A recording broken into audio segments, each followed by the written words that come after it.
Olá, sejam bem-vindos para mais um vídeo. E ontem a gente falou sobre o poder do começo, né? Começar do começo, que é tão fundamental para quando a gente está criando um negócio ou para quando a gente quer mudar essa perspectiva do nosso negócio. Hoje eu vou trazer um tema para vocês que é muito falado e muito pedido, principalmente quando eu começo um treinamento novo. Os líderes e gestores, eles me falam muito em relação à delegação. Então, assim, Fran, eu não consigo delegar, ou eu vou lá e faço. Não sei se isso acontece com vocês de ter aquele leve problema de achar que só a gente que resolve as coisas, só a gente que sabe fazer, e você acaba pegando tudo para ser sua responsabilidade. Quando é que a gente sabe que isso acontece? Por exemplo, se você está cuidando das vendas da sua empresa, do financeiro da sua empresa, do faturamento, se você está cuidando da gestão da equipe, se você está cuidando de todas as áreas e você fala, nossa, eu faço tudo dentro do meu negócio, e você não é uma eu-equipe, você já tem uma equipe, e mesmo assim você faz tudo e de tudo um pouco, eu imagino que você esteja com problemas de delegação.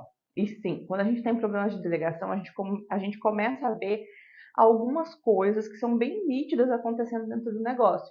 Uma delas é que a nossa equipe ela perde a autonomia, tá? Então, como assim? Quando eu, enquanto líder, gestor, o dono do negócio, eu pego tudo para mim ou tudo tem que passar por mim, eu começo a deixar a minha equipe sem autonomia. E quando eu deixo a minha equipe sem autonomia, daqui a pouco, a cada passo que eles vão fazer, eles precisam te pedir.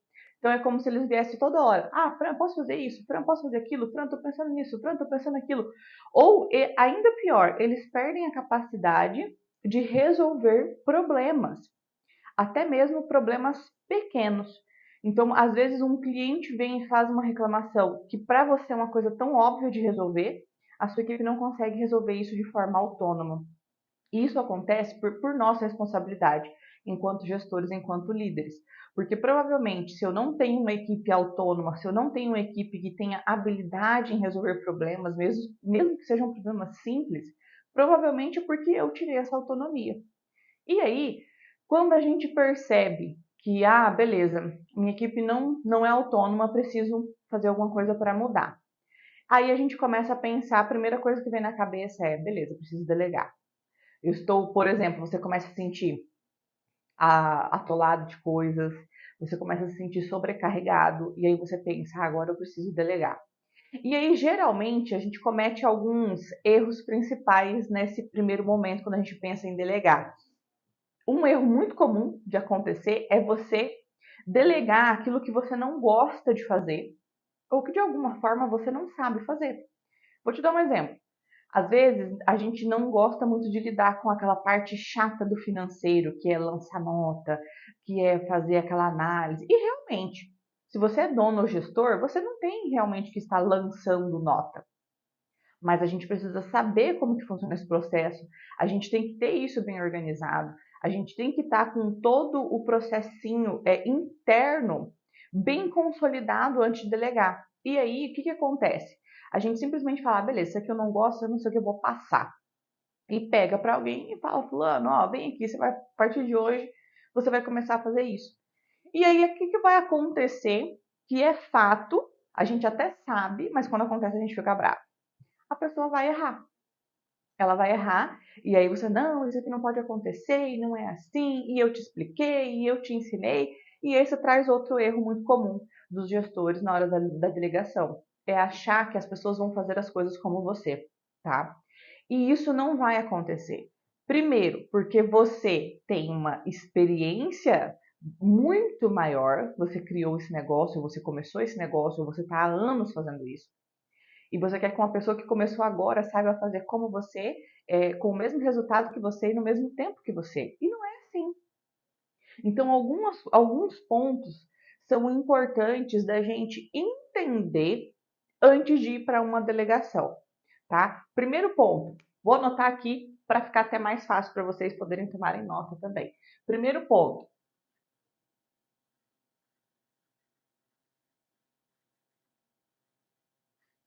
tá? Eu preciso aceitar que as pessoas vão errar, tá? Ó, não sei se vocês estão enxergando isso aqui, acho que ficou uma bosta isso aqui. Mas eu falo pra vocês, não tem problema. As pessoas vão errar. Então, como assim? Quando você se preparar para fazer uma delegação, espere que vai haver erros. Sim, as pessoas vão errar. Tenha isso como fato. Ah, Fran, mas eu não posso impedir o erro, diminuir o erro. E diminuir você até pode. O que precisa para isso? Você tem que ter um processo assim, ó, perfeitamente estruturado, porque aí você consegue realmente fazer diminuição de erros. Você tem que ter, por exemplo, aquelas apostilas, aqueles manuais de treinamento de procedimentos todos bem feitos. Porém, contudo, entretanto, eu sei que na maioria das vezes pequenas e médias empresas não têm isso. Vocês não têm manuais descritivos na maioria das vezes, vocês não têm todos os processos bem estabelecidos. É meio que a pessoa que está lá sabe fazer, foi estabelecido um processo para aquela pessoa, mas se aquela pessoa sair, a gente já não tem mais, tá? Então, posso diminuir? Posso. Posso evitar o erro? Não, você não pode evitar o erro, tá? Segundo ponto bem importante, vou anotar maior aqui para vocês enxergarem. Tempo. Agora ficou melhor de ver. Já melhorou. Então, como assim tempo? Você que já tem certa experiência, você que já fez isso milhares de vezes, já errou nesse ponto milhares de vezes, você tem um determinado tempo que você leva para fazer essa atividade. Provavelmente, a pessoa a qual você vai delegar, ela vai demorar mais. Pode acontecer, se você tiver muita sorte de encontrar, e se você souber fazer boas contratações, que eu vou ensinar vocês aqui mais para frente também, como escolher boas pessoas para trabalhar, até melhores do que você, porque a gente tem que se cercar de pessoas que completam, né, as nossas habilidades. Então, se você tiver sorte e um processo top de contratação, souber escolher pessoas muito boas para trabalhar, você pode, no meio do caminho, encontrar alguém que faça mais rápido do que você. Mas essa é a exceção, essa não é a regra. Ou seja, na maioria dos casos, as pessoas vão levar mais tempo do que você leva para fazer. Então, no seu cronograma de atividade, não coloque um prazo que aquilo vai ficar apertado. Então, por exemplo, se você leva um dia ou uma semana, coloca pelo menos um terço a mais. Se você tiver uma janela de oportunidade maior, coloca metade do tempo a mais, pelo menos, né? Para que você possa se organizar em relação àquele procedimento. Por quê? O que vai acontecer também, que é o nosso ponto número 1? Provavelmente vai vir errado. Ou às vezes não necessariamente errado, mas vai ter que vir com algum ajuste necessário. E aí acontece um terceiro ponto bem importante, que é o seguinte: eu chamo aqui de devolução. O que é a devolução, Fran?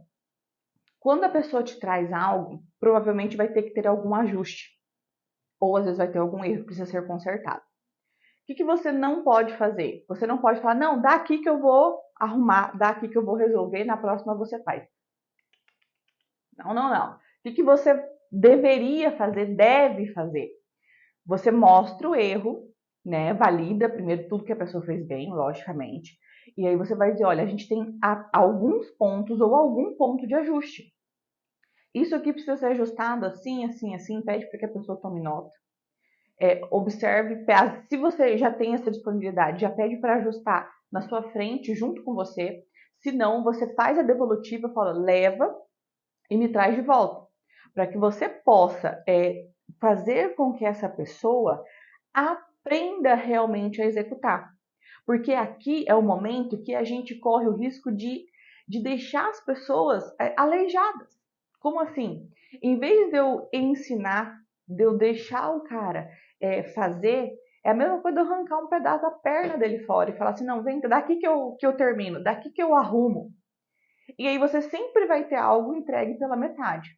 Então não cometa esse erro. Quando as pessoas vierem te devolver, que provavelmente vai ter ajustes a serem feitos, faça com que essa pessoa arrume o que precisa ser arrumado. Dê oportunidade dela realmente aprender. Porque senão a gente acha assim, eu deleguei e não fez certo, não aprendeu. Calma, meu filho, respira. Deixa as pessoas aprenderem no tempo delas. Coloque o seu cronograma com prazo, com folga, para que você não fique desesperado, porque, meu Deus, agora veio um erro e eu não tenho prazo mais. Então coloca tempo, estipula tempo maior do que o que você fazia para aquela atividade, para que as pessoas possam fazer os ajustes necessários. E outro ponto que a gente comete erros na hora da delegação é da gente achar que aquilo precisa ser feito da nossa forma. E aí, o que acontece? Você impede a sua equipe de criar novas estratégias, de trazer uma inovação para o negócio, de trazer, às vezes, uma solução para um problema que você tem há tempos e que você, por estar ali dentro da rotina, por estar ali dentro do processo em si, você não conseguiu pensar. Então, dê oportunidade para as pessoas delas fazerem diferente. O que realmente importa? O que realmente importa é o resultado final. Se aquela atividade vai estar executada, se ela vai estar executada da maneira como precisa ser feita e o resultado vai ser garantido, o como ele pode ser mudado. A não ser, como tudo na vida tem exceções, você me falar, não, Fran, o como aqui no meu caso, ele é importante, não tem como ser mudado. Aí tudo bem, mas na maioria das vezes não é. Na maioria das vezes, o como ele pode e ele até deve ser mudado para que ele venha e que ele passe por um processo de melhoria. Porque senão a gente começa a cair naquela situação de que a nossa empresa está sempre a mesma coisa, tendo o mesmo resultado, fazendo as mesmas ações, e aí eu não sei às vezes porque é tão difícil sair da estagnação. Crescer mais de 2, 3%, crescer 15%, crescer 30%. Por quê? Porque as pessoas sempre fazem as coisas do mesmo jeito e quando elas são passadas para frente, é mais ou menos assim, ó, você tem que fazer assim. É desse jeito que faz e não é para mudar. Fala, não, fiquem calmos, permitam que as pessoas façam inovações, permitam que as pessoas pensem. Vocês querem uma equipe que seja autogerenciável, vocês precisam deixar com que elas pensem. E elas vão, por um momento, pensar bobagem, elas vão, por um momento, pensar errado do que você acha, do que você pensa. Só que se você não der essa oportunidade, se você não der essa autonomia para a sua equipe, você nunca vai ter uma equipe autogerenciável, porque você vai ter sempre uma equipe que vai estar precisando de você, precisando do seu aval, precisando do seu ok, precisando que você valide as coisas, e aí você está sempre preso. Quando você tira férias, volta lá, Fran, e aí, como é que faz isso? Olha, eu sei que você está de férias, mas deixa eu te perguntar um negocinho rapidinho. E isso não é assim que é para rodar, né, gente? A gente tem que ter uma equipe e uma empresa que ela funcione sem a gente, para quê? Para que eu possa crescer, para que eu possa, muitas vezes, se eu consigo, por exemplo, fazer a minha empresa rodar sem mim, mesmo que ela chegue num limite de faturamento, que às vezes você monta um negócio que a estrutura é faturamento X. Chegou no nível de faturamento limite, mas você tem possibilidade, cabeça e tempo para fazer um novo negócio. Então, eu conheço várias pessoas que têm várias empresas, e qual é a característica principal dessas pessoas? Elas conseguem, primeiro, fazer boas delegações, elas conseguem escolher boas pessoas para trabalhar, e elas conseguem fazer com que a empresa funcione sem elas. Ou seja, os caras são muito bons de gente, de relacionamento, de processo, de estratégia. Então, esses são alguns erros básicos que a gente comete e que para fazer uma boa delegação você tem que evitá-los, tá? Você vai conseguir evitar todos ao mesmo tempo? Provavelmente não. Eu também não quero, também não vou pedir para você aquilo que que eu falo para vocês não pedirem da equipe, né? Não vou pedir para que vocês sejam ninja da delegação de uma hora para outra. Mas o que eu recomendo? Que você pegue esses pontos que eu trouxe para você até agora e que você pense o seguinte: aonde que eu mais falho? Ou às vezes onde eu falho? E que você se apegue nesse ponto, preste atenção nesse ponto, para que você não erre nesse ponto na hora de fazer a sua próxima delegação. E aí, a gente pode estar se perguntando o seguinte: beleza, já sei o que eu não posso fazer. E o que eu devo fazer? Como eu devo fazer? Como eu devo funcionar para que eu tenha realmente uma delegação efetiva, tá? Então, a gente também traz pontos, gosto de trazer pontos para vocês porque fica mais fácil de fazer a dinâmica do pensamento, para que vocês anotem também, porque serve de um passo a passo. Uma das coisas importantes na hora de delegar é você deixar pontos claros para que as pessoas possam executar. Então, da mesma forma, eu venho fazendo com vocês. Então, eu lembro de um exemplo muito claro e que ele é muito simples, e que eu gosto de usar ele quando a gente fala sobre delegação. Eu lembro que eu atendi uma cliente lá no começo da carreira, bem no comecinho mesmo, acho que eu tinha um ano, se tivesse no máximo era um ano e meio ali de atividades de treinamento, bem pequenininha ainda nesse mundo tão grande. E eu lembro que ela trouxe uma dificuldade seguinte, ela tinha na época uma loja de varejo e ela tinha contratado uma pessoa para ajudá-la. Ela tinha alguém na equipe e contratou a segunda pessoa. Uma pequena empresa, uma média de faturamento ali, eles faziam uma média de faturamento de 50, 60 mil reais por mês. E aí ela veio e falou o seguinte, Fran, eu contratei uma pessoa, a menina é boa, sabe? A gente boa, é querida, os clientes gostam dela, ela é simpática, é agradável. Mas eu ensino, delego, e ela não aprende a fazer as coisas, eu não aguento mais. E eu acho que isso é comum, já deve ter acontecido com você, de você ter esse sentimento de falar, pô, é uma pessoa boa, quero que fique, mas não tá aprendendo, já ensinei e não tá fazendo. E eu lembro que na época eu fiz uma pergunta e pedi para ela me fazer uma simulação para eu entender o que estava acontecendo. Eu falei, tá, mas peraí, me conta aí, como é que você tá fazendo? E aí ela me contou o seguinte, ela falou assim, ela já tá comigo já tem 3 semanas e todos os dias eu ensino para ela tudo que ela tem que fazer.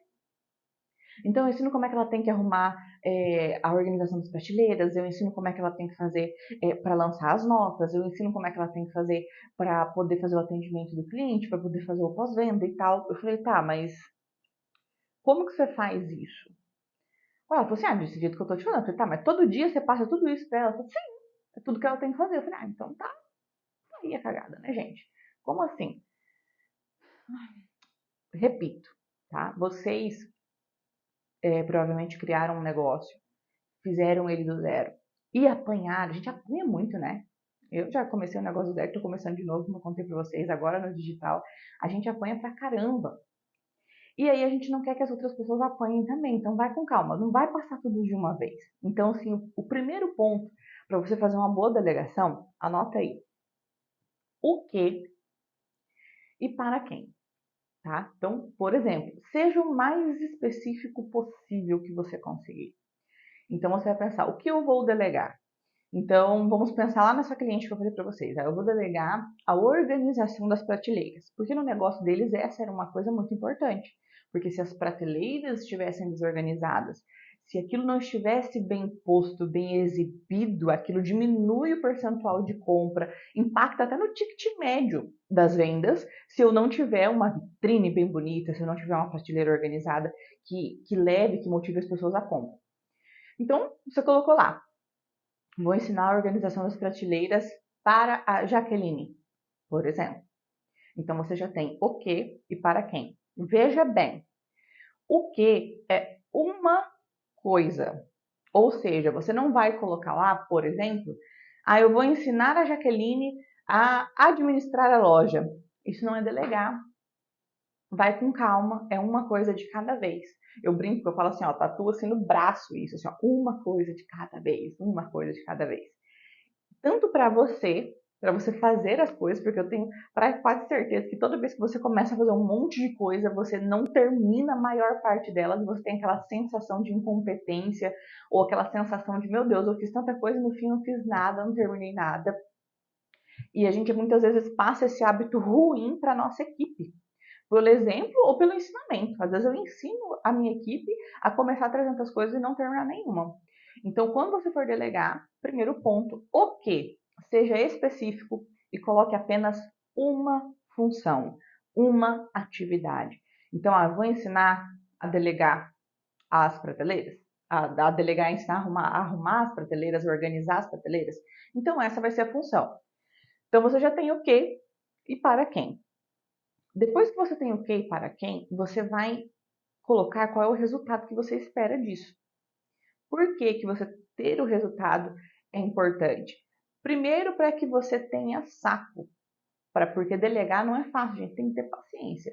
Para a gente ter paciência, vocês que são empreendedores, que são gestores de pessoas, a gente tem que ter o resultado muito claro na cabeça, senão a gente acha que é uma palhaçada. Então tem que ter paciência. Como é que eu tenho paciência? Enxergando o resultado. Vocês geralmente funcionam olhando o resultado. Então, qual é o resultado que eu quero dessa atividade? Por exemplo, se ela fizer a organização das prateleiras como deve ser feito, de uma forma que fique bonito, que fique atraente, que fique, enfim, conquiste o cliente para compra, isso pode impactar no aumento do meu ticket médio. Ou isso pode gerar um tempo a mais para mim. Antes eu gastava 1 hora por dia nessa organização. Agora eu vou ter 1 hora a mais que eu posso fazer outra coisa que vai me dar mais dinheiro e rentabilidade para o meu negócio. Então, o que, para quem, qual é o resultado que eu espero disso? E aí, você vai estabelecer o prazo. Como assim? Não é só o prazo de término. Você precisa também ter um limite de, olha, eu vou gastar, por exemplo, tem que olhar para a atividade, mas eu vou gastar para ela aprender a fazer isso aqui bem feito. A gente vai tirar 30 dias. Vou dar um exemplo. Ai, Fran, mas 30 dias é muito. Filho, tu levou quanto tempo para aprender a fazer isso? 6 meses, um ano, às vezes você tem 5 anos e você fala assim, ainda não sei fazer direito, e aí tu fala que 30 dias é muito tempo, pelo amor de Deus, né? Então, 30 dias. E aí você vai estipular os momentos de acompanhamento, que aqui é outro erro muito comum que a gente, enquanto gestor líder, comete. A gente não delega, a gente delarga as coisas, a gente solta, mais ou menos assim, toma que o filho é teu, e não é bem assim. Então, o que é esse estabelecer o tempo? Você simplesmente vai colocar períodos que você vai tirar para acompanhar essa pessoa durante o processo de arrumação, por exemplo, da prateleira. Então, eu vou colocar lá, eu vou tirar 20, que é pouca coisa, gente, não é muito tempo. Então, eu vou tirar 15, 20 minutinhos por dia para verificar como é que tá, ver o que tem que ser ajustado, mostrar para essa pessoa, arrumar junto com ela, fazer com que ela arrume o olho, falar assim, agora está perfeito. Então você vai estipular o prazo, o tempo, e principalmente para você não dar o golpe, tá? Porque vocês dão muito golpe, eu sei porque eu conheço. Coloca o horário. Então, por exemplo, digamos que seja antes de abrir. Então, lá das 7 às 7h20 ou das 7 às 7h30, eu vou lá com a Jaqueline tirar 20, 30 minutos para a gente checar e finalizar a arrumação da prateleira. Se você fizer dessa forma, como você estabeleceu e combinou com o seu colaborador, que pelo amor de Deus, não descombina o combinado, porque senão você está dizendo para ele que aquilo que ele não está fazendo é importante. Logo, você está dizendo para ele que ele não é importante. Então, não descombine o combinado, por favor. Então, fez e você faz o acompanhamento diário ou semanal, depende muito da atividade. Se você fizer aquele acompanhamento como você estabeleceu no plano, eu tenho certeza que funciona. São raríssimas as exceções que não dão certo. E aí, se você perceber, realmente fiz lá, segui o plano, Fran, bonitinho, os 30 dias, fiz os acompanhamentos nos horários combinados, da forma combinada e não funcionou, então assim, isso é um aviso, meu filho. Essa pessoa às vezes não serve para essa função, tu está querendo fazer com que alguém faça uma coisa que não é para ela. Eu vou te dar um exemplo. É a mesma coisa de me botar para fazer planilha, sabe? Por mais esforço que eu dedique, eu acho que aquele negócio não vai funcionar, sabe? Não é para mim. E sou uma boa profissional, né? Modéstia à parte, sou uma boa profissional. Mas, pô, fazer planilha. Então, assim, tá desaproveitando os meus talentos me colocar para fazer planilha. Não que fazer planilha não seja uma coisa nobre, mas é que eu não tenho essa habilidade. Eu tenho habilidades muito melhores do que fazer planilha, assim como tem pessoas que são fera nas planilhas e colocar o cara para fazer vendas é um desperdício. Pô, esse cara, o talento dele é aqui, ó, na planilha. Bota esse cara pra fazer umas planilhas top, umas planilhas que te ajuda, que te resolve a vida, que você faz enxergar os números de uma forma que você nunca enxergou. E às vezes o cara pega esse cara que é bom na planilha e bota pra fazer vendas. Adivinha o que vai acontecer? Uma catástrofe. Uma catástrofe dentro do negócio. Então você tem que ter esse olhar e essa habilidade, e eu espero que antes do término do prazo, porque na pior das hipóteses no término, mas eu espero que você consiga ver antes, que às vezes você está colocando a pessoa para fazer a coisa errada, às vezes você pode aproveitar ela em outras funções. Mas, voltando aqui para o nosso processo, você vai fazer esse acompanhamento. Então, esse eu acredito que é o ponto crucial da delegação. Porque muitas vezes a gente fala o que para quem, a gente dá um prazo, a gente até faz as devolutivas, mas a gente não tira esse tempo diário ou semanal para fazer esse acompanhamento. Isso acontece muito, por exemplo, quem tem equipe de vendas. Eu pego minha equipe de vendas, eu delego, por exemplo, as ligações de acompanhamento, as ligações de pós-venda. E aí eu delego e eu vou ver no final do mês. eu não tenho acompanhamento diário, porque, por exemplo, se você tem uma equipe de vendas, que você tem metas diárias de ligação, ou de mensagem no WhatsApp, ou de comunicação com leads, esse acompanhamento precisa ser diário. Se não for por você, eles tiverem outro líder, tem que ser pelo líder, mas tem que ser diário. Por quê? Porque senão os caras não vão fazer, tá? Aceita que dói menos. Então, mas Fran, é o serviço deles, eu pago os caras para isso, não interessa, entendeu? Se eles tivessem essa capacidade resolutiva de fazer isso sozinhos, os caras já seriam vendedores riquíssimos. Tem uma frase que eu já ouvi, que eu gosto muito, que fala assim, me mostra um vendedor que estudou igual um médico, que eu te mostro um milionário.